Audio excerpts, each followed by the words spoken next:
first of all, let me start over. Your talent is gonna fill the garden. The time in which you fill the garden is gonna have a whole lot more to do with the shit you do on those platforms and YouTube and podcasts. It's just the truth. Based on my thesis that hip hop rules the world, it's probably a $50 billion company if you... What's your thesis?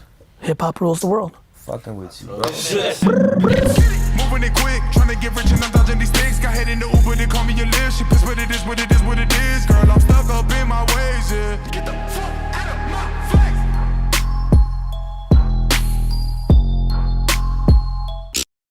Life in every single chain, and my diamond rings. The way you walking, the way you talking. When did you know you were good? For real? When I got in the booth, like a real studio. How did that happen? I was in Florida on house arrest. I wasn't supposed to go outside. I didn't have the brace on, right? Yep. And I had like a schedule. Uh-huh. And I told him I was going to the store. And I went to the studio with my producer. But I ain't kidding, I had to do that. You just had to get it. Yeah, I never even told nobody that. That's amazing. And what, literally as soon as you were done, you're like, fuck, I got this. Yeah. Every day I was panicking. I was in the studio a lot. Like, I used to tell my mom, no lie, I used to tell my mom I'm going shopping. And then after a while, I started telling her, like, nah, I'm going to the studio. Word. I love that. I was just getting up out of there. I love that. Are you giving any of your music or jamming at all with any of the Twitch stars? Who's that? What's that? So Twitch, are you guys familiar with Twitch? Twitch is a platform where people, Oh, the series? No, people play video games and people watch them play. So one of the most interesting places I think you can win on. So Boyd's heard this too many times, so has D-Rock, but it's just, I can't get over it. I'm a little older. Good Charlotte, the band, they got put on because they were the music when you were picking your team on Madden back in the day, 15 years ago. Nobody knew who the fuck they were, but when you were picking your team on Madden and you heard the hook over and over for 5 minutes, 2 minutes. That was definitely one of them 2K. Right, right? It's continued since then. I don't get to play as much anymore, so I don't know who's been put on, who's not, but I can tell you flat out, they got famous just cause. I believe one of the great moves right now for more exposure, more than you're naturally gonna get with Instagram, you're gonna win. That shit's on lock, you're gonna win. You've won, and you're gonna win more. But when I hear you say, I wanna spread out and be a more impactful brand, that's not just gonna naturally come to me. I wanna go like this, not just deep, but I wanna go a little wider. If you wanna go wider, you can go through the process of Viacom, Nickelodeon, agents, CAA, WME, Netflix. You can go through the machine, you've done it, you're on a record, you know, but that has so much speed to it. Mm-hmm. Or you can go directly to what you're looking to do.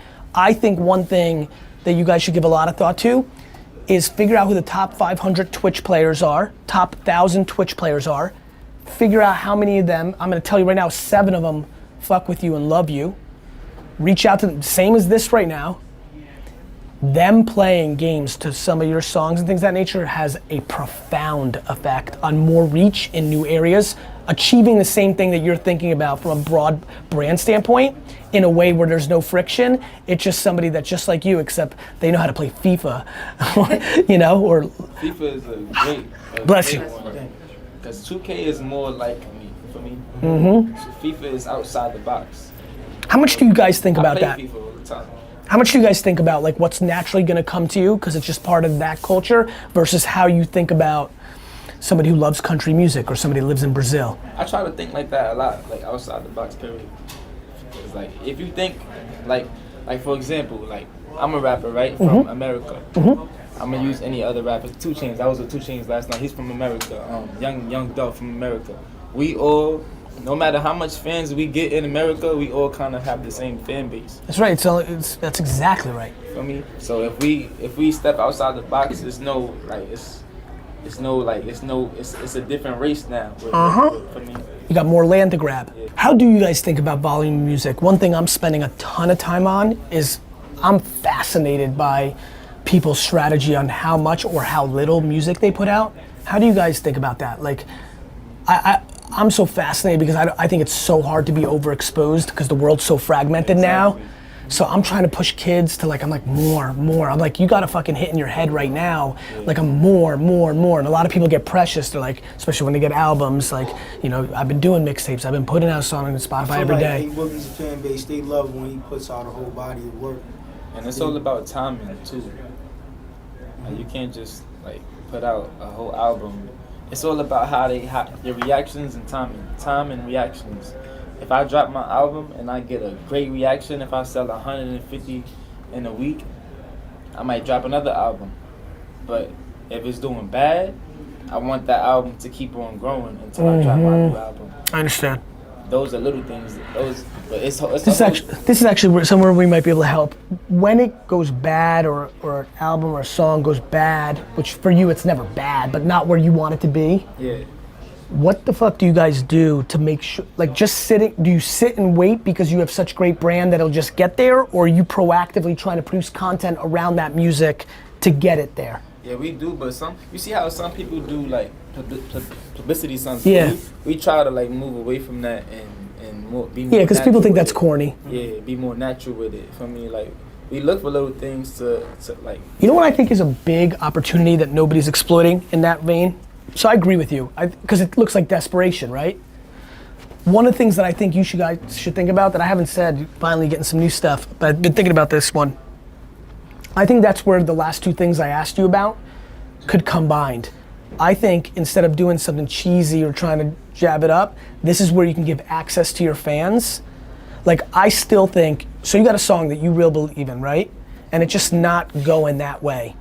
That's where I think you can use social. Just out of nowhere, be like, tonight I'm gonna give you 2 more hints. I'm just gonna perform in the middle of like here, like in this alleyway.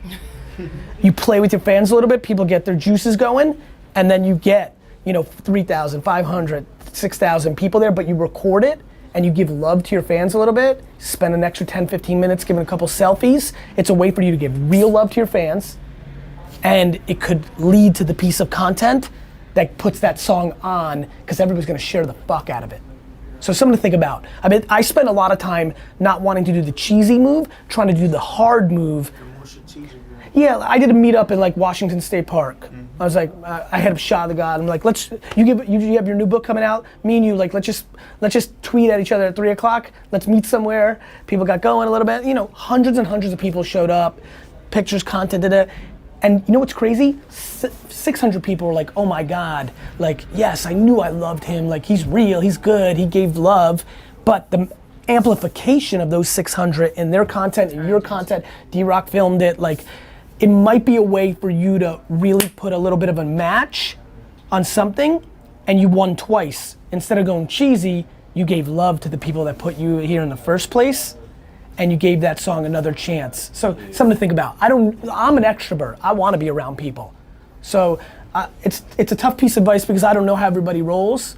You don't want maybe 600 people like clamming on you. I don't know, but that's something to think about. Or just calling people, FaceTiming them. I'm obsessed with depth versus width. I'm obsessed with that. I think people, even you said it earlier, right? Like, listen, I got 2.2 million followers. Like, I'm thinking about 2.3. You can't help it. That's human behavior.